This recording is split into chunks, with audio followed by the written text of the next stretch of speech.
Messi কাণ্ডে যারা খুব দুঃখ প্রকাশ করছেন যে কি হলো, মানুষের সরল ফুটবল প্রেমকে কেন্দ্র করে এইরকমও চিটিংবাজির ব্যবসা করা যায়। সত্যি কথা বলতে কি, যারা এই 5, 6, 10,000, 15,000 টাকা দিয়ে টিকিট কেটে এসেছিল নিম্ন মধ্যবিত্ত, একটাই জিনিস, মেসি প্রেমে এরা পাগল, অর্থাৎ এরা নিখাদ ফুটবল প্রেমী। তো তাদের সাথে এরমভাবে প্রতারণা করালো। আপনারা যারা এই দুঃখে আছেন, ভাবছেন যে পশ্চিমবঙ্গে বা বাংলাতেই এরকম হয়, তাদেরকে একটু সান্ত্বনা দিই। আমেরিকাতেও অবস্থা খারাপ। এখানে প্রকাশ্যে টিকিটের কালোবাজারি হয় এবং এখানে ফিফাই সেটা অ্যালাউ করছে। অর্থাৎ ফিফা প্রত্যেকটা, এখানে এবার ওয়ার্ল্ড নেক্সট ইয়ারে সকার ওয়ার্ল্ড কাপ আমেরিকাতে হবে। টিকিট, ফিফার সব টিকিট বিক্রি হয়ে গেছে, সব কালোবাজারিদের হাতে ফিফা বিক্রি করে দিয়েছে, আইন মেনেই বিক্রি করে দিয়েছে। আর তারা এখন $100, 130, 100, $200 টিকিটগুলো $1,000, $2,000 10 গুণ দামে বেশি বেচছে। অর্থাৎ আমাদের একটা গোটা আমেরিকা জুড়েই খেলাটা হবে। আমার কাছে স্টেডিয়াম যেটা আছে, যেটা পেনসিলভেনিয়া ফিলিতে যেতে হবে 2 ঘন্টা এখান থেকে ড্রাইভ করে, আমি সেখানকার টিকিটগুলো দেখছিলাম, কয়েকটা 2 কি 3টে ম্যাচই বোধহয় ওখানে পড়েছে, টিকিটগুলো দেখার চেষ্টা করছিলাম। তো দেখছি যে $1,500 নিচে, অর্থাৎ 1,20,000-এর নিচে, 1,20,000 টাকার নিচে কোনো টিকিট নেই। 2 লাখ 3 লাখ টাকা হচ্ছে একটু ভদ্রস্থ টিকিটের দাম, যেগুলো অ্যাকচুয়ালি অরিজিনাল দাম ছিল যে $200-300, মানে অ্যাফোর্ডেবল, 20-25 হাজার টাকার টিকিট যেগুলো ছিল। অ্যাকচুয়ালি ওয়ার্ল্ড কাপের টিকিট হওয়া উচিত 10,000 থেকে 25,000 টাকার মধ্যে, মোটামুটি সেটাই ফিফার দাম। ফিফার কাছ থেকে সব টিকিট কিনে নিয়ে এখন 100 গুণ বেশি দামে বেচছে।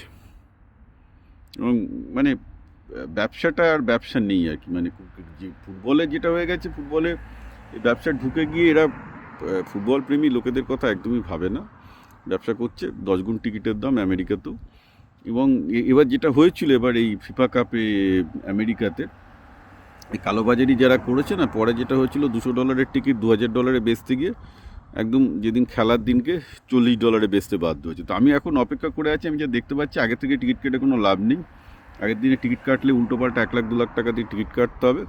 আমি পেডি শিওর এই ফিফা কাপে যা হয়েছে এখানেও তাই হতে চলেছে। অর্থাৎ $200 টিকিটগুলো যখন দেখবে আর বিক্রি হচ্ছে না, খেলার জাস্ট 1 ঘন্টা আগে গিয়ে তখন $30 $40 গিয়ে বেচে দেবে। আমাকে জাস্ট ওখানে গিয়ে বসে থাকতে হবে এবং দেখতে হবে যে টিকিটের দাম কত ওঠানামা করছে, মানে ওই রিস্কটা নিয়ে ফিলিতে যেতে হবে আর কি। বসে থাকো, খেলার এবার হয়েছে এটা ফিফা কাপে, মানে খেলার 1-2 ঘন্টা আগে টিকিটের দাম, মানে $2,000 টিকিটের দাম $30ও বিক্রি হয়নি, স্টেডিয়াম অর্ধেক ফাঁকা গেছে আর কি।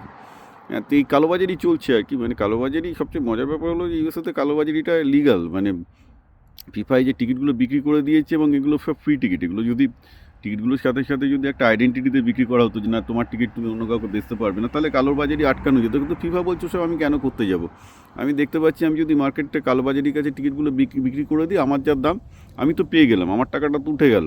ভুগলে ভুগুক, সাধারণ জনতা ভুগুক, সাধারণ ফুটবল প্রেমী জনতা ভুগুক আর কি। তো ফুটবল প্রেমীদের কথা দেখুন কেউই ভাবে না। তো তৃণমূল ফুটবল প্রেমীদের কথা ভাবে না, তাদেরও টাকা দরকার, সংগঠক তাদেরও টাকা দরকার, মেসিরও টাকা দরকার।